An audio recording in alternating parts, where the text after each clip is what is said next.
Good morning and good afternoon, everyone. Thank you for joining us for this important and timely conversation on upscaling bioethanol for clean cooking. My name is Helen Osiolo. I'm a research associate with Modern Energy Cooking Services Program. I am your host and the moderator for this bioethanol podcast. In this podcast, we'll be exploring the key issues and opportunities in scaling up bioethanol as a clean cooking solution. Joining us for this conversation are three guests from key organizations driving progress in clean cooking: the United Nations Industrial Development Organization, KOKO Networks from Nairobi, Kenya, and lastly, Consumer Choice Limited in Dar es Salaam, Tanzania. Keep listening. My name is Isaac Danford. I'm the Sales and Distribution Manager at Consumer Choice Limited, based here in Dar es Salaam, Tanzania. Our mission basically is to provide cleaner, sustainable, and environmentally friendly cooking fuels. When we started this project, we started sourcing our stoves in South Africa. They were made in Durban. The brand is Clean Cook. And then phase 2 of the project, we started sourcing them from Nairobi, Kenya, where we are sourcing to date. South African version came in a knocked down state, so we used to assemble them here at our facility in Dar es Salaam. However, the current stove that we are distributing comes from Nairobi, comes fully assembled in a box, so it's ready to be distributed. So one of the major experience in distributing the stoves has been the uptake or the perception of the customers when it comes to the stoves. So, for instance, the majority of customers that buying our stoves are mostly LPG users because these are the customers who want to adapt to some form of clean cooking, which in this case is LPG, but they cannot really afford refilling of the cylinders. Hence, they find our stoves as the best alternative compared to LPG. On the part of the stove, this has been really interesting. However, it has its own implication when it comes to like carbon credit matters, when it comes to calculating the FNRB values. They're not expecting to meet any kind of clean cooking technology. If at all, our aim was to replace charcoal. Also, let me just highlight a little bit on the part of fuel. We are sourcing our fuel locally. Currently, we have 2 distillers, Kilombero Sugar Company. But this year, there is a new distillery that has been commissioned, which is approximately 50 kilometers from our bottling plant. Now, in terms of bottling, we have a facility here that has a capacity of bottling some 300,000 liters in a month. So, due to that capacity, we have been able to serve the Dar es Salaam market thoroughly. Initially, when we started the project with UNIDO, we were allocated only 21 districts to operate, though fuel was not a limitation, allowed to sell fuel anywhere, but stoves were limited in those 21 wards, which has fast changed. From April last year, now we are allowed to sell stoves all over Dar es Salaam. And also we managed to get some new contracts with UNCDF. So we've rolled out stoves in other parts of Tanzania outside of Dar es Salaam, notably in other 4 regions. We've also sold fuel in those areas. So our value proposition is to replace charcoal and firewood with this much cleaner fuel. However, in Tanzania, charcoal is still cheaper, comparing 1 liter of ethanol that we are selling right now, which we are selling at around roughly $1, comparing to charcoal, which is around roughly 8 cents USD. For those who are using some form of clean cooking technology, in this case LPG, the only value proposition that makes them choose bioethanol is the refilling part of it, because they will need at least around 17 USD to refill their 6 kg cylinder. But in terms of bioethanol, they only need $1. However, if you find some other customers, they will do their own calculations and they will not consider bioethanol compared to LPG as cheaper. For instance, 1 liter of bioethanol, which costs $1, can be used for 2 days. So in a month time, you're going to use around 45 USD, just purchasing bioethanol. Now, if you compare to LPG, refueling is around 17 for a 6 kg cylinder. So along those lines, you'll find LPG to be much cleaner, though you need to have that 17 USD, all of it at once, comparing to bioethanol where you can have 1 liter and 5 liter options. So those are the dynamics of the fuel cells. We are selling stoves along with 2 liter starter packs to new end users. Now, through UNIDO subsidy, we are selling it at around 8.33 USD. Now, if you compare to a 6 kilogram cylinder of LPG, which is around 18 USD. So you'll find the cost of first-time purchase is quite higher in terms of LPG and quite lower in terms of bioethanol. It's even higher comparing to other clean cooking technologies. Thank you so much for that elaborate discussion about how the market looks like in terms of fuel, in terms of stoves, and in the interesting prices and costs of consuming bioethanol compared to the other clean technologies available for cooking. I'll move on to the next conversation. What do consumers usually say about cooking with ethanol? I will refer to the research that we did in 2022. They acknowledge that it's easy to cook with ethanol comparing to, let's say, charcoal or firewood, because of there is no soot, there's no smoke, the stove itself is portable, and then you can easily extinguish the fire and light it up at your own convenience. So it saves a lot of time. That's what the positive side that the consumers are saying. However, I acknowledge consumers complaining about fuel being expensive. That's number one. Number two, some of the customers, they cited fuel running out quite fast when they are cooking. And even that research showed most of our customers who are purchasing the stoves are male customers, male breadwinners. So you'll find out when they meet our sales guys in the streets, maybe they will be told 10 things of do's and don'ts regarding to how to operate the stove. But since it's not the man who's using the stove, then probably he will remember just 5 things to tell to the wife. And the typical Tanzanian household, you'll find there is a household, or maybe there are other women in the house or young women in the house that are doing the actual cooking. Then you'll find that correct information does not necessarily flow correctly from the one who purchased down to the one who uses the stove daily. So you'll find they're not placing the rubber lid correctly, or maybe not using it at all. In terms of safety, we usually provide safety manuals in Kiswahili language that clearly elaborate how to operate the stove in a safe way, how to manage fuel in a safe way. Regardless, we have our fuel, we have denatured it, meaning we have added a chemical known as Bitrix in it, which essentially makes it unfit for human consumption. And we've had, I think, zero cases of it. Makes it bitter, which is not poisonous, essentially makes it unfit to even try to drink.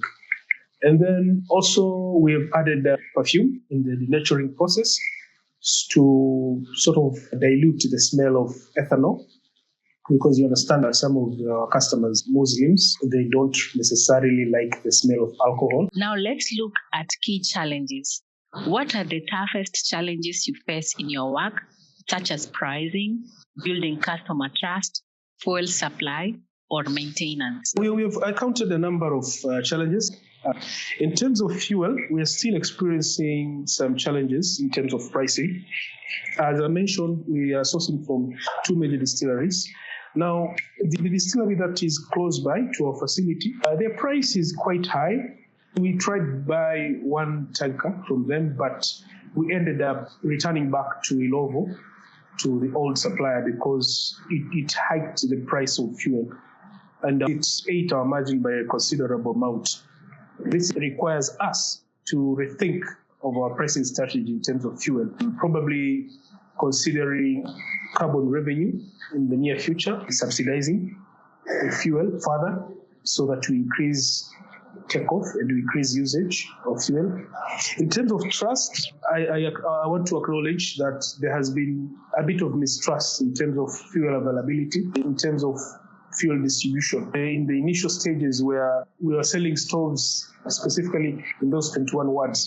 So if a person buys a stove within those 21 wards, and then he or she relocates to another ward, which is outside those areas, they wouldn't necessarily find fuel because we are creating outlets within those 21 wards.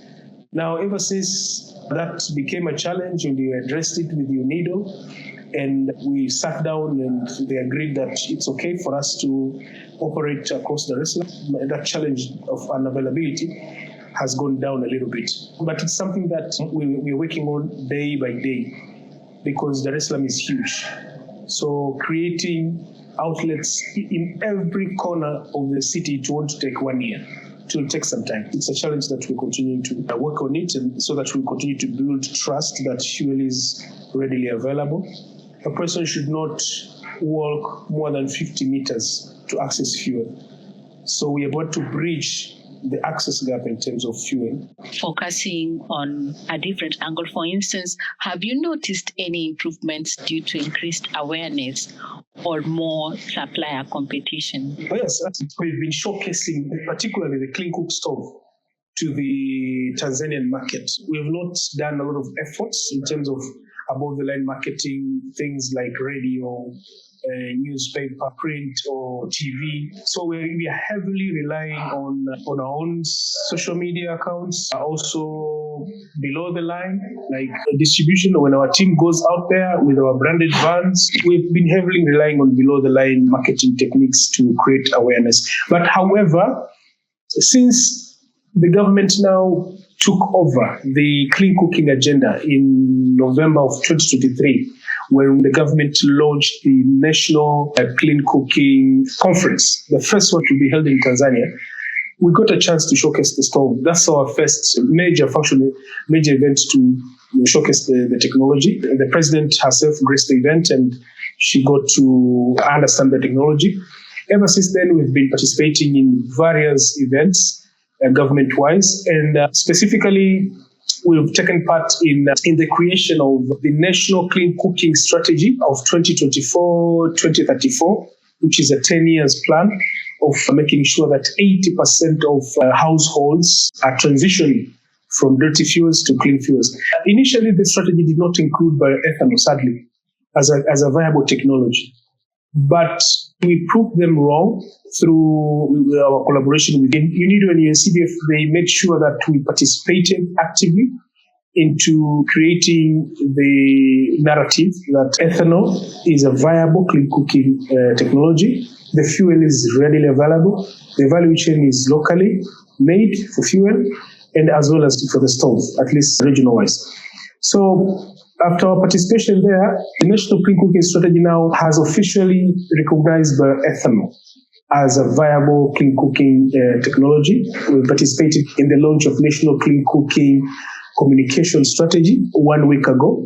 And thanks to UNCDF, because UNCDF made sure through European Union funding, they're the ones who sponsored that document.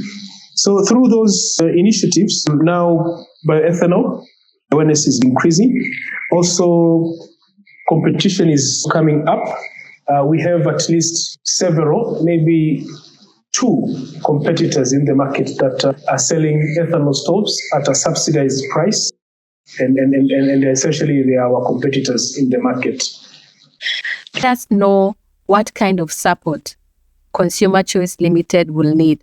What kind of support, whether from government, suppliers, or NGOs, will make your work more easier? Actually, the kind of support that Consumers Choice needs at the moment is based on 2 major areas. First is on the fuel supply, like making sure that fuel is available. We are required to have in place at least 300,000 liters storage capacities here. But our capacity is limited. At the moment, we're only purchasing on a need basis, meaning we are purchasing 35,000 liters, and then we sell those liters, and then we reinvest that funding to purchase another batch of ethanol plus the required materials. So meaning we have minimal capital in terms of having a steady flow of ethanol within our premises. We would want at any given time to have at least maximum 300,000 liters or minimum 110,000 liters at our facility. Then we'll be comfortable because we only depend on 2 suppliers. If anything happens to any of these suppliers, at least we are assured that we have a steady supply of fuel for maybe 2 to 3 months, which is not the case right now. The other support that we might require, tax exemption on the stove. Through UNIDO, we've been working together trying to convince the government to give us some tax relief in the stove.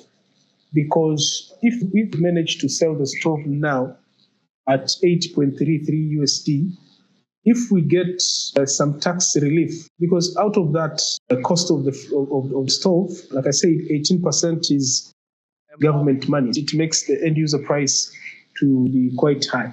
So we've been writing to the government on the implications of taxes to the adoption and acceleration of this technology to end users.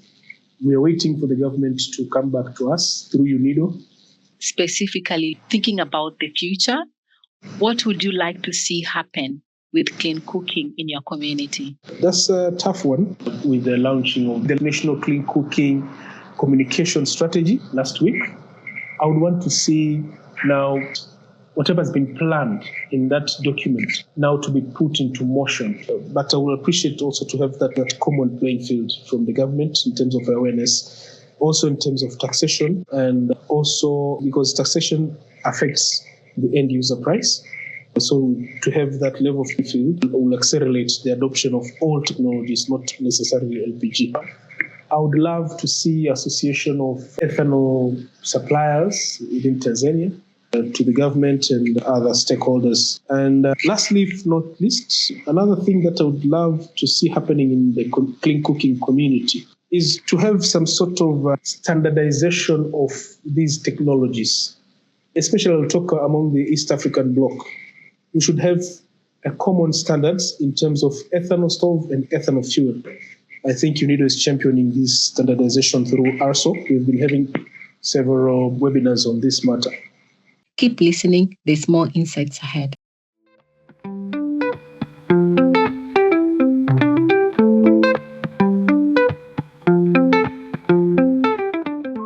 In this episode, we speak with KOKO Networks to explore what drives their success in Kenya and Rwanda and how they tackle stove and fuel adoption challenges and how carbon credits help lower costs.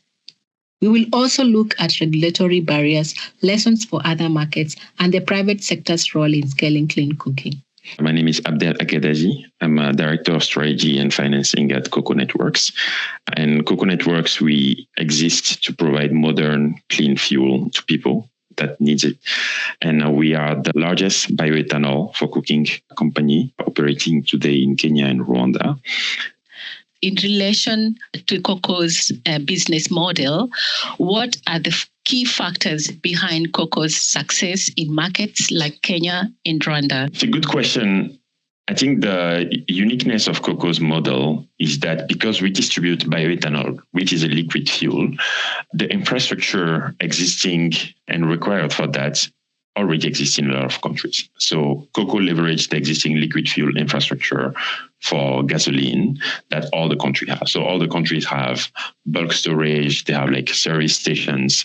So that makes it very easy to build on top of that a distribution network for last mile distribution for bioethanol for cooking. And I think the other aspects that makes KOKO's model very attractive for households is the price points. And that has been enabled by carbon credits. So today, KOKO leverage carbon credits to subsidize the price of the fuel for customers in Kenya and Rwanda. And that's really the a strong engine to drive the energy transitions in these countries. And we believe that this model is replicable in other countries as well. And then lastly, I'll say that what really makes our model successful in Kenya, Rwanda, and other countries is the existing infrastructure. So beyond even the liquid fuel infrastructure, as well as the regulatory frameworks for ethanol that we have been able to set up in Kenya and Rwanda, working closely with the governments. Now, given the mutual dependence between stove adoption and fuel availability, how does KOKO Networks overcome the chicken and egg challenge, especially where consumers hesitate to adopt clean cook stoves without accessible fuel, and fuel providers are reluctant to invest without a large user base? How does KOKO scale both stove and fuel simultaneously? It's a very good question, and it's one that we are also facing in the market where we operate. But you have to start with building the demand in the different market, and that has been the approach that we took. So we really leveraged the carbon markets to enable us to offer an attractive price point for both the cooker and the fuel. So that's really enabled customer to be able to access these modern cooking solutions. And then today we are serving 1.3 million households. So building the demand creates the offtake and the consumptions for the fuel. And then that drive by itself incentives for fuel players, also for fuel producers to invest and develop the fuel capabilities in the different markets. So today in Kenya, for example, because we have such a large base of customers cooking every day with bioethanol, so there has been investment that has been made upstream by fuel producers, because KOKO doesn't produce the fuel. So we buy it from local producers and regional producers. So there has been investment that have been made upstream by local producers to produce ethanol, because they know that now a lot of customers are using that fuel to cook. Now, if we shift focus to carbon credit model, how does KOKO Networks carbon credit model help lower the cost of fuel for end users, and what impact has it had on affordability and uptake? So carbon credits have been critical for the clean cooking industry, and especially for us, KOKO Networks, we used it as an engine to drive the energy transition. So today we market our cookers and our fuel at already a subsidized price, meaning that with the price at which we sell the cooker is very low compared to the production price, and similarly the price at which we sell the fuel is also lower based on the subsidies from the carbon credits. Then that enables us to have a price point that's more affordable than solid fuel. So for example, in Kenya today, we are 40% cheaper than charcoal. And that's really what's helping drive that energy transition. Turning our attention to KOKO Networks lessons, what lessons from KOKO's experience in Kenya could be applied to accelerate clean cooking adoption in other markets? Many lessons. We launched in Kenya at the end of 2019. The Kenya experience has been a great learning journey for us. I think the first lesson that needs to be applied in also other markets is really having the right environment when it comes to the regulation. And a critical aspect of that is the tariffs and the fiscal policy relative to the fuel as well as the hardware. I think another lesson to apply to other markets is really to work hand in hand with the policymakers to create the environments that include the standards to enable us to operate in the different countries and to enable the safety for the customers as well. And then finally, also working with the policymakers around the carbon regulations. You have alluded to regulations a lot, and moving on to regulation and infrastructure. What regulatory or infrastructure barriers do you see as the most significant obstacle to scaling clean cooking solutions across East Africa? I know you have mentioned about the general enabling environment and looking into regulations that can steer carbon credit market and regulations. So if you can dig deeper into this theme, regulation and infrastructure, what do you think are the most significant obstacles to scaling clean cooking solutions across East Africa? So it's a great question. And I've been mentioning regulation a lot because I think it's the critical factor today to really enable us to solve this problem in Africa. And on the carbon credit side, it's really around setting up the carbon markets regulations in the country, which really define the rules for companies like us to play. And having these rules defined is really important. Actually, in the last 2 years, a lot of African countries have been investing in setting up these rules and having like a clearer rule to play for companies like ours. And then also setting up the rules in a fashion that enable private investment, and it's ensure that customer benefits from these carbon markets. And then the other important point on the carbon markets regulation is to make sure that you have clarity in the process. So, for example, when it's come to getting access to the letter of authorizations for companies, making sure that this process is clear. The other aspect regarding regulation is, especially for companies that invest in like the long term to solve this solution at scale, is the stability of the regulation, in the sense of, once the rules are defined, I think making sure that the rule don't change too frequently is also very critical, I think, for us to be able to predict and be able to invest in the long term. Where we need to work together with the government is really around setting up that regulation on the carbon markets, that regulation on the fiscal and tax policy, and then that regulation around the standards to be able to operate in the country. Let's now look at the roles of private companies. In your view, what is the role of private sector companies in accelerating the transition to clean cooking at scales? I know you've been highlighting so much about the government, what the government should do in terms of regulations and providing that enabling environment for investments to happen. So let's now focus from the private sector's side. In your view, what is the role of private sector companies in accelerating the transition to clean cooking at scale? For me, private sector have a responsibility to drive innovation in the sector, and innovation in the sense of providing modern solutions and efficient solutions that can work and that are sustainable from a commercial standpoint. Because what we need to solve this at scale is commercially viable solutions, and to build solutions that are health and climate ready. The last aspect and responsibility, when we go back to credit, so we're going back to this issue of integrity, we need to make sure that the customer are the primary beneficiaries of the proceeds of this carbon credits. Don't go anywhere. The conversation continues.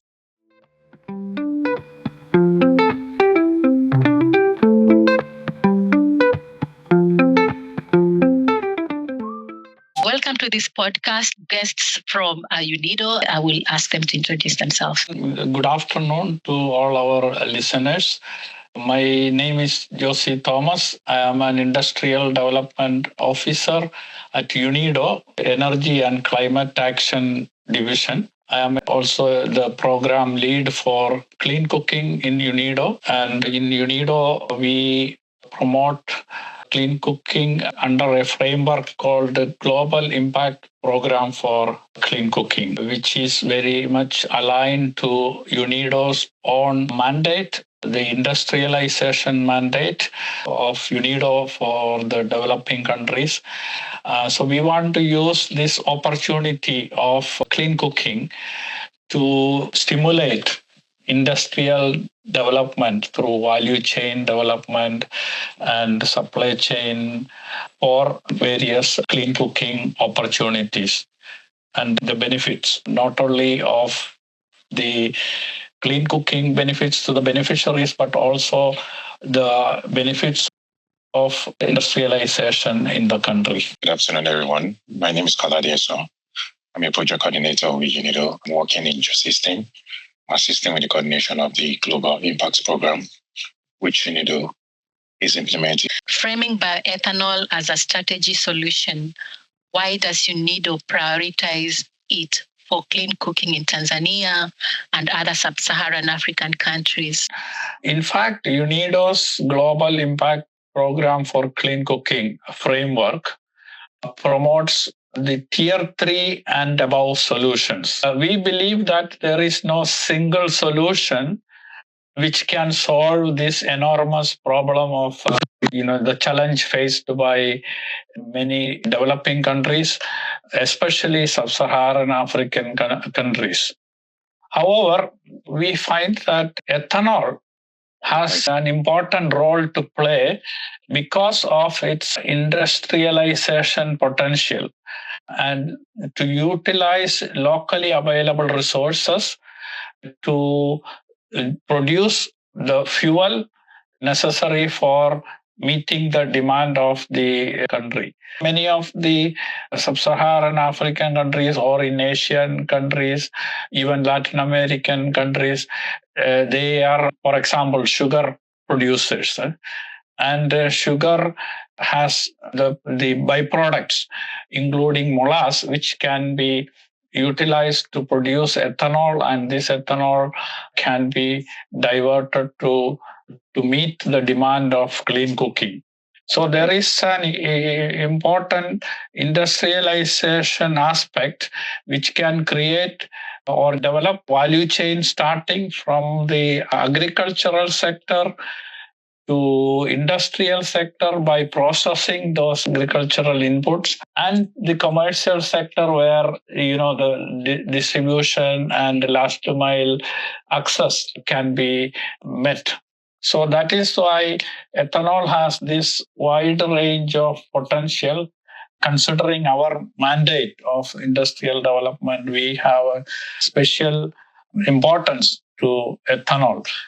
I think just that's what Jesse said. The other thing is we try to look at is Tanzania has this bioenergy strategy, and one of the objectives of the strategy is to reduce the consumption of charcoal, particularly in the whole of Tanzania, in order to reach the objectives of the government, which is aligned with those inclusive industrial development. Just to supplement what Kolade said, in addition to sugarcane, there are many other feedstock which can be utilized to produce ethanol. Some are waste materials. There is cassava and cashew apples, and also we have found some entrepreneurs, especially in Kenya, they are producing ethanol in a very cost-effective way from water hyacinth. So there are so much potential for ethanol from various feedstocks, which can actually support the country's economy, especially the rural economies. I think all of you have mentioned the key points in terms of maybe the linkages with SDG 7, the aspect of scalability, the climate benefits of it, probably the energy security, and trying to address the aspects of charcoal and wood use. So reflecting on your past efforts, what have been the most persistent barriers to large-scale adoption of bioethanol for clean cooking? Well, I think Kolade will also concur to my input here, because in our first project, in fact, the proof of concept of our global impact program for clean cooking, we implement in Tanzania, where we are targeting switching of 200,000 households from the traditional cooking to ethanol cooking. So from that experience, what we realized are three key important aspects for the scaling of ethanol-based cooking or any modern clean cooking solutions is the affordability of the fuel and its availability and also the accessibility.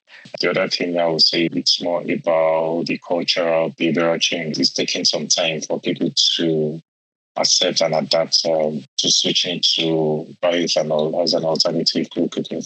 In addition, I think there's been a bit of policy and regulatory challenges where the government agencies are not on the same page when it comes to reducing taxes. Another important aspect may be creation of a level playing field. As you know, Helen, very well, that current market for clean cooking is not a fair system, because some fuels and technologies given undue advantage of more subsidies, more incentives, and support from the industry as well as the government. Turning to regulatory and financial hurdles, which I think some of these discussions has already come up, focusing on policy and finance, how is UNIDO helping address the regulatory and financial barriers to expanding clean cooking?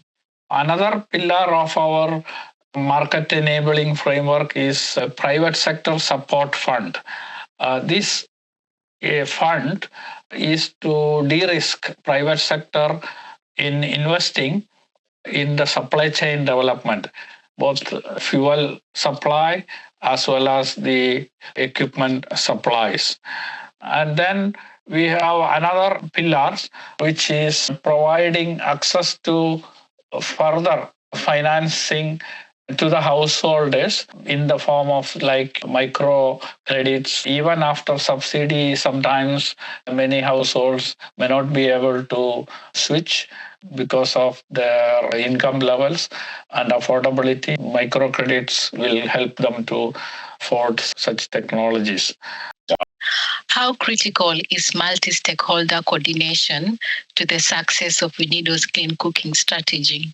I would say it is very, very important. And, one entity or one organization cannot make big change in this arena of clean cooking because the challenge is enormous. In the energy access situation in many countries, last many years, the electricity access has been given more importance so far, and therefore the rate of electricity access has increased tremendously in many countries. However, all these countries, if you look at the clean cooking access rate in most of the countries is very low, and a lot of work need to be done. And this can be done only through multi-stakeholder approach where all stakeholders collaborate and contribute. Starting with the government, governments should come up with a conducive policy and regulatory environment. They have to create good investment environment. Then the private sector need to drive this process. And as we discussed before, private sector will get involved only if they see opportunities to make profits. That means you have to show them a market is existing. What we are doing under our program is to create a market for ethanol cooking. And this is what you have attributed to chicken and egg situation in the earlier part of our discussion, that if there is a market, private sector will invest.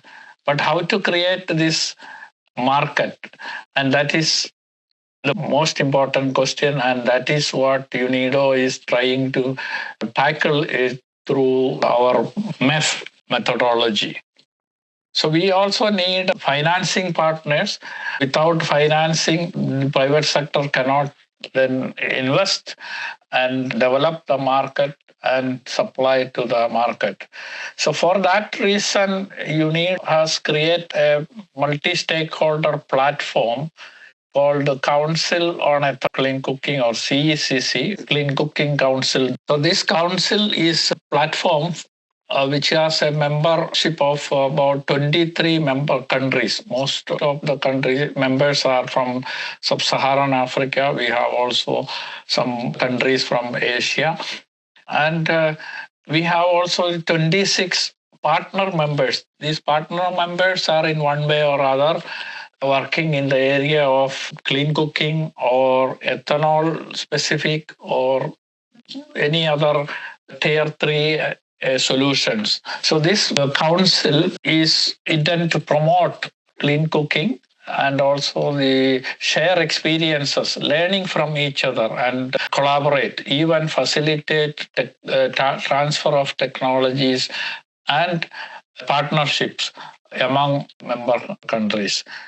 So this is one of our strategy to promote the multi-stakeholder coordination. How are gender dynamics integrated into UNIDO's clean cooking programs? Gender empowerment and gender perspective is very much integrated into UNIDO's all projects.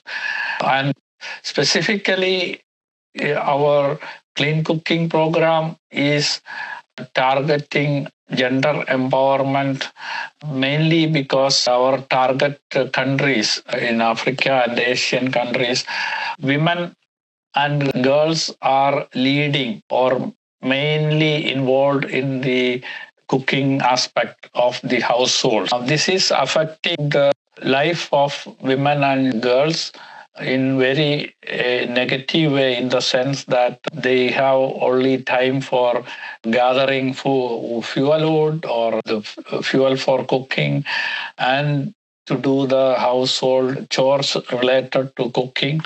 And after that, they don't have any spare time to do any productive activities, in any income generating activities, or many young girls are deprived of their school days or education as such because of these difficulties. One of the main focus is how we can use this opportunity to empower the women and girls so that they can become a part of the productive engagement and contribute to the household income and development of their own capabilities and ambitions. Now looking towards to the future, what would long-term policy and investment success look like for clean cooking in Tanzania and any other sub-Saharan African countries? In fact, as I told before, our global impact program for clean cooking, which it targets 20 countries. We want to make change in the clean cooking sector in 20 countries, and 100,000 households in each of these countries. We want to switch from traditional cooking to some form of modern clean cooking. And we believe that will then trigger and stimulate the market, and it will fast track the scaling up from there onwards. So altogether, the target is to, in 20 countries, is almost 2 million households adopting modern clean cooking solution. So in order to facilitate that process, we will work with various partners. As I already mentioned, our multi-stakeholder platform, which is already up and running and actively, which was launched during COP27 in Egypt, and it is last 3 years we have been running a number of capacity building and information exchanges through webinars and various publications, and many of our participants from all over the world were attending these events. We are also working with the financing partners to establish various financing mechanisms and products so that private sector as well as the householders benefit. So various discussions are ongoing, and we hope in the future all this will materialize and a considerable number of households will be using modern clean cooking solutions. So as of now, under the GIPCC, we are active in Tanzania, we are active in Madagascar, we are just starting new projects in Burkina Faso and Botswana, and we have discussions and collaboration going on in developing more projects in more countries, and we hope to achieve this 20-country target pretty soon. UNIDO unpacked the strategic role of bioethanol and how they are addressing key barriers to adoption. Consumer Choice Limited shared real-life insights from the field, what works, what's hard, and what support is still needed. And KOKO Networks showed us how innovation is driving clean cooking success in Kenya and Rwanda, from fuel access to carbon credits. It's a powerful mix of strategy, challenges, and real solution. Catch the episode if you haven't already.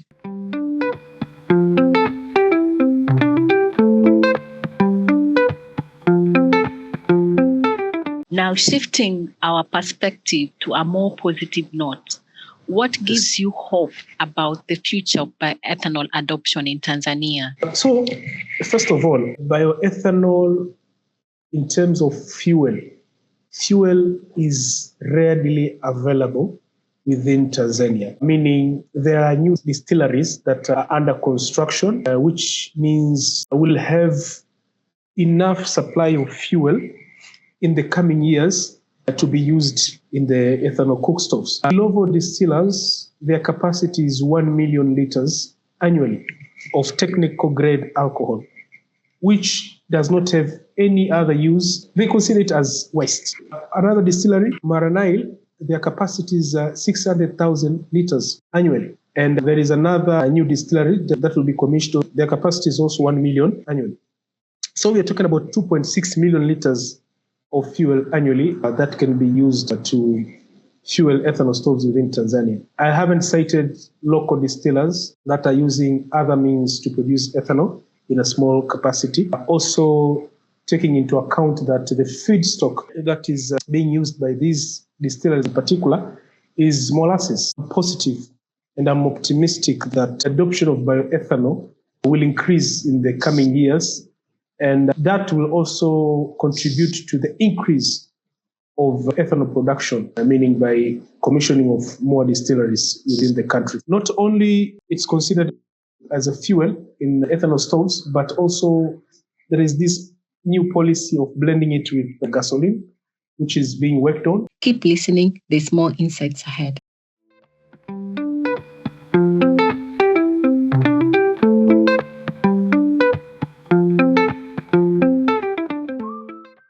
Welcome back. Consumer Choice Limited closed with a message of hope and urgency. Boost ethanol supply to ensure 2 to 3 months of stock and remove taxes on ethanol stoves. A strong call to action for advancing clean cooking in Tanzania. Now, looking at a different angle, if you could deliver one message to the policymaker or key stakeholder involved in energy planning, what will it be? It's a great opportunity. I'll say, we need to solve together the clean cooking issue in Africa. And I think the public sector and the private sector needs to solve it together, getting the policy right and getting the incentives right. And I think in the past 10 years, there have been a lot of innovation in other cleaner fuel solutions. I think the message I will have for policymakers is for them to also make sure that they level the playing field for the clean fuels. So that includes the biofuels like bioethanol and biogas, and that also includes like electricity as a solutions to make sure that the clean fuel have the same access to markets. Now let us consider if you had the power to eliminate one major barrier based on your discussion to clean cooking adoption, what will it be and why? One major barrier to the adoption, I think, is making sure that our carbon markets are functioning properly. So it's really about pushing ourselves, both the private sector as well as the public sector, to accelerate in setting up the regulation, in setting up the right framework for the carbon markets to function properly at the right price and with the right integrity for credit. Keep listening, there's more insights ahead.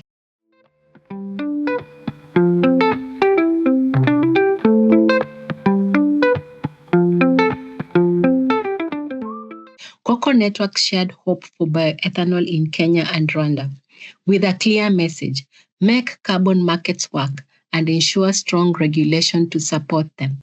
What is one thing that gives you hope about bioethanol adoption in Tanzania? When we start thinking about ethanol 10 years ago, that time we could hear only skepticism around us. But if you look the last few years, you see ethanol clean cooking has been growing very fast. I would not say exponentially, but it's growing in a very high rate.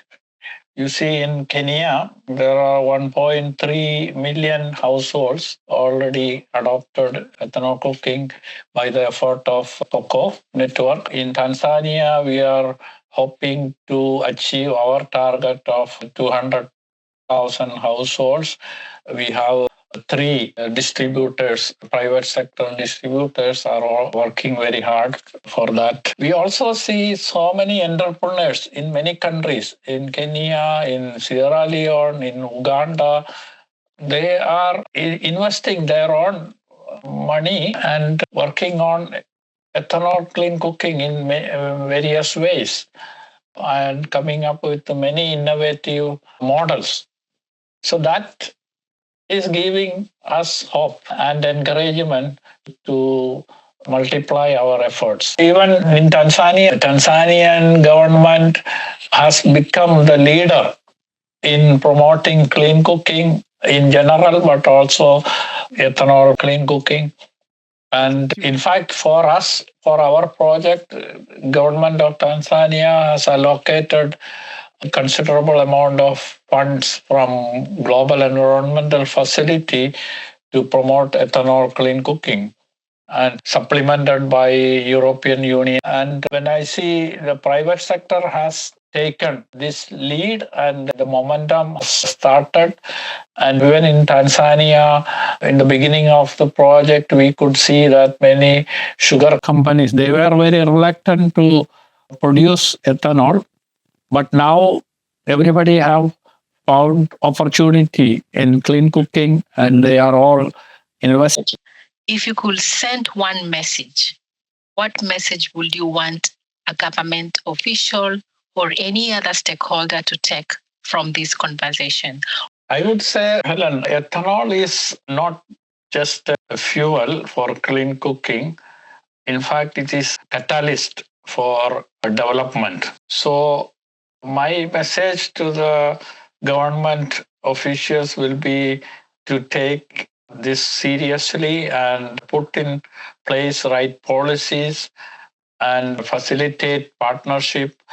And this will lead to overall economic development and empowerment of women and youth. So it is very important to remove all barriers, fiscal and regulatory barriers, and to unlock private investment flow. You had the power to change, for instance, one thing. What major barrier would you remove to accelerate clean cooking adoption, and why? Well, I would eliminate, if possible, otherwise at least reduce VAT on clean cooking fuels, especially ethanol, and also the appliances, the stoves. One major barrier is to drive down the cost for consumers through scale and competition. Earlier in the episode, UNIDO shared what gives them hope for bioethanol in Tanzania and delivered a clear message: remove physical and regulatory barriers that stifle competition in the clean cooking sector. That brings us to the end of the Scaling Bioethanol podcast. A big thank you to our guests from UNIDO, Consumer Choice Limited, and KOKO Networks for sharing their insights, and to you, our listeners, for joining us on this journey.